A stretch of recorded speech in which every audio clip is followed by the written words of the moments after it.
Bonjour à tous et bienvenue pour cette nouvelle vidéo de la newsletter de Tilsit. C'est bientôt Pessah, en fait c'est demain soir et il est temps de pas commencer à se préparer, on est déjà prêt, mais de réfléchir à une mitzvah qui est centrale lors de la fête de Pessah, qui est celle de la matzah. Vous savez que veille de Pessah, justement, demain après-midi, à partir de la moitié de la journée, à partir de Chatzot, il est interdit de consommer de la matzah. On pourrait se dire que pour s'habituer, on peut commencer à manger un petit peu pour pouvoir ne pas être surpris par le goût. Bien au contraire, c'est cette surprise que nous recherchons et cette primauté, cette exclusivité de commencer à manger la première matzah le soir du Seder de Pessah.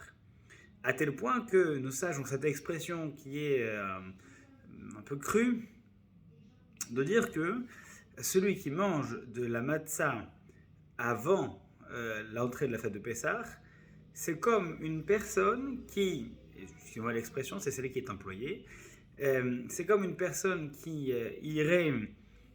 euh, qui irait s'unir avec sa fiancée juste avant la cérémonie de mariage, chez son beau-père.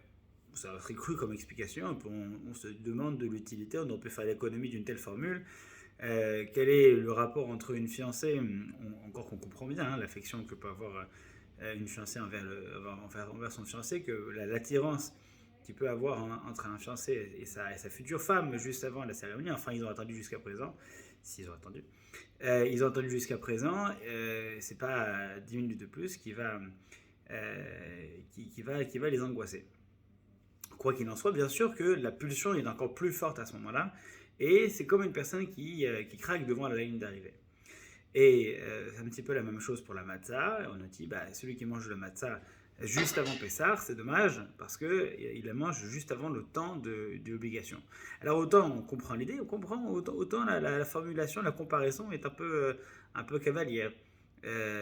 Pourquoi comparer ça à une relation sexuelle? Enfin, la matzah, c'est la matzah, quand on mange un morceau, il suffit d'attendre encore 5 minutes. Ok, il a mangé un petit peu avant, il n'y a pas mort d'homme non plus.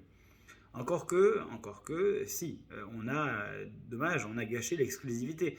Le temps qu'on a si longuement attendu pendant d'une année sur l'autre, et ce temps qui est réservé pour la mitzvah, c'est dommage, on l'a gâché parce qu'on a mangé un petit peu avant. D'ailleurs, j'en profite parce que c'est pas la première fois que on compare la matzah et la femme. Surtout qu'a priori, il n'y a pas vraiment de rapport, une galette et une femme, pas tellement de lien. Mais alors, c'est vrai que l'autre comparaison est un peu audacieuse. Il est vrai que lorsque on a ce passage dans le traité de Yevamot qui nous dit que dans le Talmud, on nous dit que lorsqu'un homme se marie, alors après son mariage, on lui dit alors matzah ou motze. C'est pas exactement la même orthographe, mais on lui dit est-ce que comment tu te sens avec ta femme?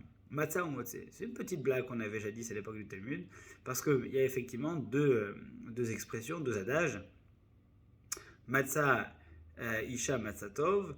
Le premier, c'est lorsqu'une personne est content de son mariage, on le dit, celui qui a trouvé la femme a trouvé le bonheur. Alors que le second adage est plus difficile. Il est dit Motseani et Haïcha Mimavet, et moi je trouve que la femme est encore plus amère que la mort. Un témoignage un peu indélicat. Et alors on demande à ce jeune marié alors comment ça se passe, Matzah ou Motse? Ce qui est intéressant, c'est qu'effectivement, dans ces deux manières de voir le rapport qu'on développe à sa femme, son conjoint en fait, on pourrait dire, c'est l'emploi du temps limtso, trouver. Matzah, il a trouvé Matzah Isha, une personne qui a trouvé la femme au passé, Matzatov, alors il a trouvé le bonheur. Alors que celui qui dit qu'il est encore en train de souffrir, et qui trouve que sa femme est plus amère encore que la mort, lui il l'emploie au présent, au Motséani. Moi je trouve que la femme est. Il y a une différence d'emploi des temps qui est notable. Celui qui trouve que sa femme est bien, c'est au passé, et celui qui trouve que sa femme n'est pas bien, c'est au présent. Ça ne veut pas dire que l'un vit dans la nostalgie, l'un vit dans le présent, bien au contraire. Bien au contraire, peut-être que justement, celui qui arrive à évoluer avec sa femme, c'est celui qui dit Matzah Isha. celui qui a trouvé une femme qui lui correspond, eh bien, il a trouvé le bonheur. Alors effectivement, c'est au passé, mais en fait, c'est un passé qui est composé, c'est un passé qui évolue. C'est un passé qui commence dans le temps et qui évolue. Lorsque on se marie avec des raisons, on ne nous a pas forcé, et donc au moment où on se marie, on a tout qui va bien. Les petites choses à corriger, tout qui va bien. Et donc, ensuite, on évolue. Et effectivement, si on exige que l'autre évolue parce que nous, on a évolué, et donc évolue en se calquant sur nous, alors il peut y avoir certaines difficultés. Il faut au contraire qu'on accompagne ce changement, qu'on accompagne cette évolution. Celui qui a trouvé dans le passé et qui sait qu'à un moment donné, il a été d'accord pour ce projet, et donc qu'il en prend conscience et qu'il accepte et qu'il accompagne, alors celui-là, effectivement, il a trouvé le bonheur. Par contre, celui qui emploie encore le présent, aujourd'hui je ne trouve pas qui exige que tous les jours sa femme ou son conjoint soit comme il l'était jadis, c'est-à-dire qu'en fait il exige que en permanence il y ait nécessairement et obligatoirement cette adéquation, qu'on se calque sur ses besoins. Ah, aujourd'hui il ne me convient pas parce que, il ne me convient pas parce que, alors effectivement, c'est une personne qui exige en permanence que tout aille parfaitement, que tout soit cohérent avec ses besoins au jour le jour, encore aujourd'hui. C'est une personne qui effectivement peut trouver le temps long. Et il peut trouver que le présent est amer, plus amer que la mort, parce qu'il est une sorte de prison de laquelle il ne peut pas s'en sortir. Et oui, effectivement, en fait, on évolue ensemble ou on n'évolue pas. Et une personne qui exige que la personne qui est en face soit une personne qui soit ses petits oignons en permanence et tous les jours, selon ses besoins, c'est une personne qui effectivement va trouver la vie dure et la vie très difficile, très longue. Eh bien, la matzah, c'est également une question de timing. En fait, tout est une question de timing. Effectivement, la matzah, c'est un élément qui est inscrit dans le temps. La matzah, effectivement, c'est pas la même orthographe exactement, mais matzah, c'est avec les mêmes lettres du même tzaddik, trouvé, c'est quelque chose qui, à la base, est inscrit dans le temps. C'est un moment donné de l'histoire, au moment où on est sorti d'Égypte. Et effectivement, si on n'accompagne pas le temps, la matzah peut être dure et difficile à avaler, difficile à digérer. Et en fait, il s'agit de cette matzah, de la comprendre comme un pain qui est inscrit dans un temps, mais pas uniquement un temps passé qui a été composé.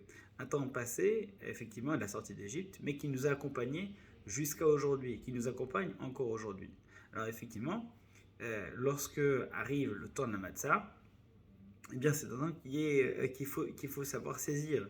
Et c'est en même temps un pain qui est inscrit conjoncturellement dans une histoire, dans un temps, dans un moment précis, et aussi un temps qui aujourd'hui apparaît dans un train, dans un wagon, dans un moment qui nous est très précis, très particulier, et durant lequel on peut le réactualiser.